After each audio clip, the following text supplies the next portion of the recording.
Charitamrita Madhya Leela, text 229, chapter 6, entitled The Liberation of Sarvabhauma Bhattacharya. Sweda Kampa Ashru Duhe Ananda Bhasila, Prema Vishtahaya Prabhu Kahite Lagila. Sweda Kampa Ashru. Here, the symptoms of ecstasy that are there in both Lord Chaitanya and Sarvabhauma as they dance together. Prema Vishta, in love, are described, being overwhelmed by love. Sweda Kampa Ashru. There are standard symptoms that are described repeatedly in Chaitanya Charitamrita whenever the Lord or his devotees go into ecstasy. So Swed is perspiration, Kampa is trembling, Ashru is tears. Duhe Ananda Bhasila, both of them were immensely flooded with joy. Prema Vishtahaya, and being overwhelmed with love.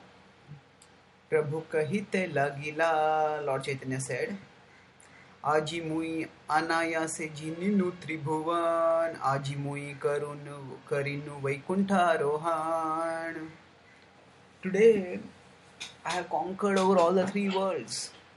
Today, I have attained Vaikuntha.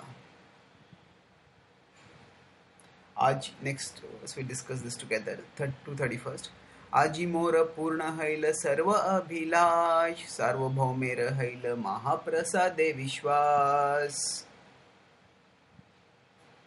So,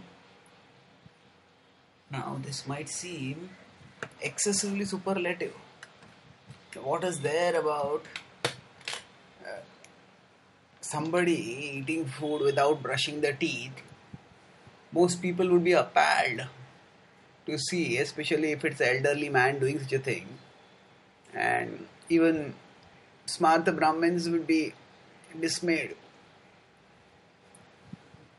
So, Chaitanya Mahaprabhu is happy, but the extent of his happiness for him to say that the superlatives he is using is, oh, I have conquered three worlds, I have attained Vaikuntha, all my desires have been fulfilled. Why? In what sense? Sarvabhauma has developed faith in the potency of Mahaprasad. So what is so special? The whole process of bhakti is the process of mercy. Yes, our endeavor is important, no doubt. But our endeavor is subordinate to Krishna's mercy. It is Krishna's mercy that enables us to actually benefit.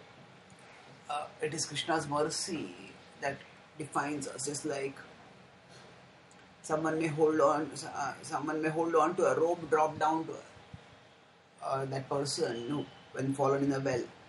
Now that holding on to the rope is important, but it is the person outside who pulls us out, pulls the fallen person out. So the primary thing in that person's coming out is the person pulling from outside. Although of course the secondary is not unimportant. It is definitely not as important as the primary. So now, for a person who has been from an impersonalist orientation to develop so much faith in the principle of mercy as to be able to give up the rules for the sake of mercy. It's one thing to give up something sinful for the sake of something spiritual.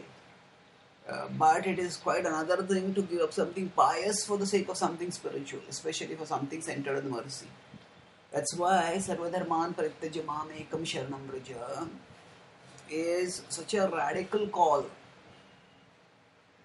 because it is asking us to give up not just the bad but also the good.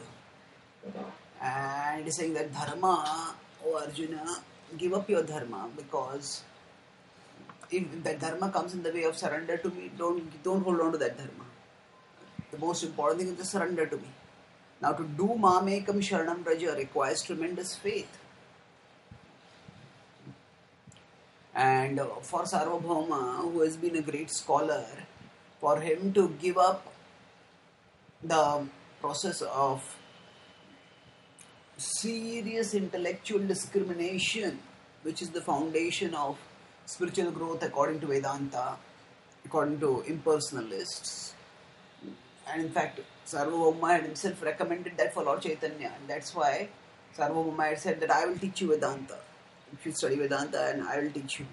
The whole idea is that through Vedanta one learns to discriminate between matter and spirit, and by learning to discriminate thus, one can stay protected from the temptations of matter. So now the question comes up that how is it that Sarvabhauma has been able to develop so much faith? That is, by the transformation that Lord Chaitanya has done in his heart. It is not just a philosophical transformation in terms of his conviction about one school of thought changing and he becoming convinced about another school of thought.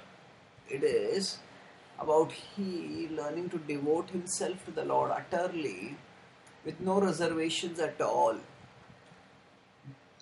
So, Chaitanya Mahaprabhu, he has come to this world to deliver souls.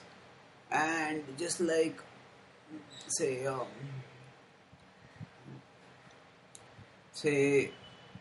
a bowler is bowling, and now any wicket that the bowler gets is good. But if there's a top batsman on the opposite side, then to get the wicket of that batsman is a prize indeed. So, for example, to give a mundane example, there are foreign cricketers, Australian or in West Indies or whoever, whenever they got the scalp of Sachin Tendulkar, they consider it as a prize that they tout again and again and again. Why is that? Because while any wicket is good, the wicket of a champion batsman is very great. So, of course, it's a mundane example, but from that point of view, Chaitanya Mahaprabhu has come to deliver all the souls in this world, but those who are leaders in the non-devotional camps, if he can get them, that is a prize catch indeed. And Chaitanya Mahaprabhu feels that all his heart's innermost desire is fulfilled, as he says, because Sarvabhauma has developed faith in the process of Mahaprasad. That means this is conclusive evidence that his conversion is not nominal. It is complete. It is thorough, complete. Every aspect of his being has been permeated and transformed in this conversion experience. That's how, right as the moment of waking up, he is chanting the names of Krishna. When he is getting prasad, he is immediately able to quote scripture appropriately and take prasad. Although with his learning he could have quoted many other scriptures, verses telling that one should not take prasad, one should not eat anything without doing sandhya, without taking bath, without things like that. But he doesn't quote either the normal rules of cleanliness or the scriptural rules of Brahminical cleanliness. And not only does he immediately take prasad, but he is also able to. So it's not only a matter of his heart, that his heart is convinced, but even his head is following. His head is no longer resenting that I had believed something earlier. Now that belief has proven wrong. No, immediately he is able to quote a verse also to substantiate his decision to take utter shelter of Krishna as manifested through his prasad.